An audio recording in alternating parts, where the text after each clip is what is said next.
troisième mousquetaire, en tout cas, de DBS Matin, est là ce matin. Il s'appelle Hervé Moukouri. Bonjour et bon début de week-end. Merci bien, Steve. À vous également, je souhaite un très très bon début de week-end.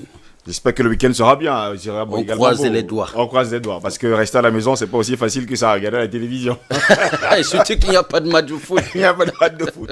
C'est très compliqué. En tout cas, vous nous dites aujourd'hui que la prise en charge des patients testés positifs au coronavirus est gratuite, mais la mesure a du mal à être appliquée dans les formations sanitaires. Eh bien, les multiples plaintes ont amené le ministre camerounais de la Santé publique à le rappeler à ses collaborateurs. C'était hier. Il faut dire que tomber malade en ce moment est la pire chose au monde qui puisse arriver à un Camerounais. La présence du Covid-19 vient davantage développer cette hantise. Nous le disons parce qu'en ce moment, les services dans nos formations sanitaires ne sont pas du tout rassurants. Avant la Covid-19, le service n'était déjà pas très apprécié. La forte sollicitation due à la présence du redoutable virus accentue les manquements.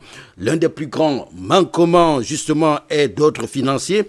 Alors qu'il est établi que la prise en charge des patients testés positifs au coronavirus est gratuite, cette disposition n'est pas du tout mise en application dans les formations sanitaires publiques. En principe, les tests de confirmation, les hospitalisations et l'administration des différents produits médicaux à tout patient atteint de coronavirus et ou alors souffrant de coronavirus est essentiellement gratuit. En clair, les services sont systématiquement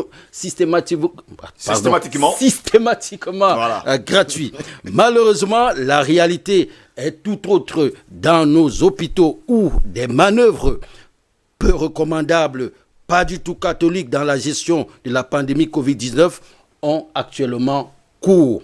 Les patients déboursent entre 100 et 300 000 francs en CFA pour bénéficier des traitements ou hospitalisations.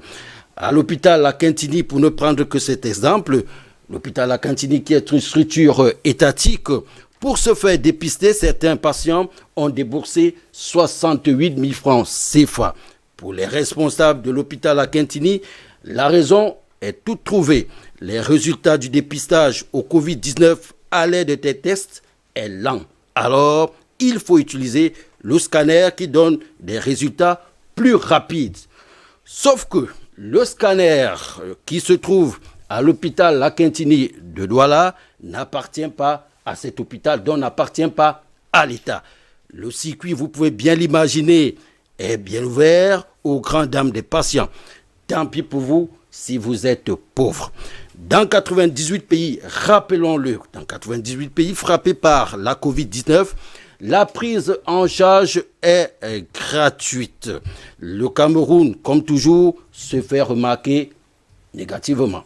C'est sans doute pour essuyer cette honte, on peut considérer cela comme une honte, et face à la montée de la colère des patients que le ministre de la Santé publique, Manaouda Malachi, a tiré les oreilles de ses collaborateurs et ceux en charge de la gestion des structures sanitaires publiques, en leur rappelant que tout service lié à la prise en charge des patients du coronavirus est gratuit. Un rappel, mais cette fois-ci sera-t-elle la bonne? Là est donc toute la question. Il n'y a pas que cet aspect qui est à décrier, Steve. On note de plus en plus aussi des manquements déontologiques. Aujourd'hui, vous êtes malade, on vous amène, ou alors vous avez un malade que vous amenez à l'hôpital. C'est à peine si on vous permet d'accéder à l'accueil. Et c'est bien dommage. Vous souffrez d'un mal de tête, on vous fait balader d'un hôpital à un autre, sous prétexte qu'il n'y a plus de place.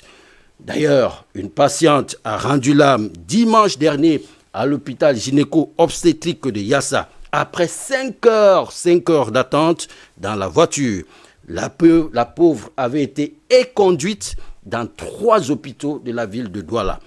Accusée de mort de suite de Covid-19, son corps a été récupéré après avoir été scellé sur ordre du sous-préfet et du maire de Douala, 3e.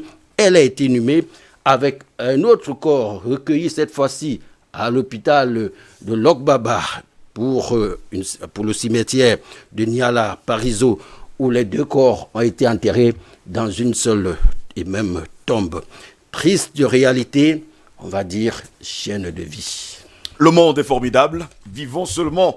On se rappelle d'ailleurs de cette fin il y a encore quelques années aujourd'hui. Allez savoir justement ce qui se passe dans ces hôpitaux. Pourtant, lorsque certains directeurs des hôpitaux travaillent mieux, on passe la majeure partie du temps à leur tirer dessus. Pendant ce temps, il y a un cercle, on a l'impression, dans ces hôpitaux qui ne donne pas l'occasion aux uns aux autres d'être soignés. Et c'est bien dommage parce que le bon travail qu'effectuent certains, d'ailleurs, oui, est tout de suite noyé par ceux-là qui ne valorisent pas, n'est-ce pas, le travail de ceux qui se mettent à cœur pour sauver des vies, justement. Des vies humaines. C'est bien dommage parce qu'on est toujours obligé de le rappeler ici. La Covid-19 est au Cameroun. Lorsque les patients arrivent, alors on va prendre le dernier cas. Le dernier cas, cette femme tombe malade au quartier Mambanda. On l'amène à Saint-Albert. Elle souffre de quoi? On se rend compte qu'elle souffre à la fois de paludisme et le taux de glycémie est élevé. On essaye de faire en sorte que le paludisme passe, ça va mieux. Maintenant, on se rend compte que la glycémie reste élevée. On lui dit d'aller à l'hôpital de Bonassama. Elle se rend donc à l'hôpital de Bonassama, avec son fils. Après, c'est quoi, ça se passe samedi. Samedi, on dit, couchez-vous, on va voir si la glycémie peut baisser. Alors, la glycémie ne baisse pas dans la journée de samedi. La journée du dimanche, on la transporte d'aller à l'hôpital de Lobaba, ici, pour voir si il ne s'agit pas d'un cas de Covid-19. Là également, on dit non, on ne peut pas vous prendre en charge parce que les lits sont occupés, il faut aller à l'hôpital à Quintiné. À l'hôpital à Quintiné, on dit non, ce n'est pas possible, les salles sont également pleines. C'est à l'hôpital militaire de Douala où elle a été accueillie, heureusement, bien prise en charge. On a fait le test sur scanner, on a payé, comme on l'a dit ici, on a payé. Mais malheureusement, quand le colonel a regardé la fiche, il s'est rendu compte qu'il s'agit de Covid-19. Enfin, c'est ce qu'il a décidé, il a constaté. Alors on a dit, on ne peut pas vous garder ici, madame, il faut aller dans un hôpital approprié. On a envoyé à l'hôpital gynéco-obstétrique de Yassa. Là-bas, ils sont arrivés autour de 17h. Ils ont passé pratiquement la journée à supplier. Non, on nous a dit qu'il s'agit d'un cas de Covid-19. On dit oui, il faut patienter. De 17h à 21h30, la dame est restée dans la voiture et elle a rendu l'âme.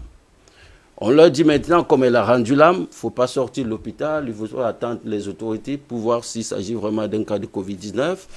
On n'a pas cherché à savoir si c'est vraiment le cas. On a dit, madame, on a dit à son fils, écoutez, on va sceller le corps et puis on va trouver des solutions. Bref. Et on va l'enterrer justement, Mani Militari, justement, dans la nuit, il faut le dire. Justement. Dans le coup de 2h du matin. 3h du matin, justement. Voilà. On se rappelle d'ailleurs de cette triste histoire, de cette semaine qui vient de se passer. Voilà encore une autre histoire du Covid-19 qui nous touche encore aujourd'hui. Ça fait mal, ça fait très très mal. Donc prudence. On va également rappeler à nos téléspectateurs que jusqu'à preuve de contraire, le ministre camerounais de la Santé publique est sorti hier pour faire savoir que tous les malades du Covid-19 vont recevoir des soins de santé. C'est totalement et entièrement gratuit. Alors ne vous inquiétez absolument pas.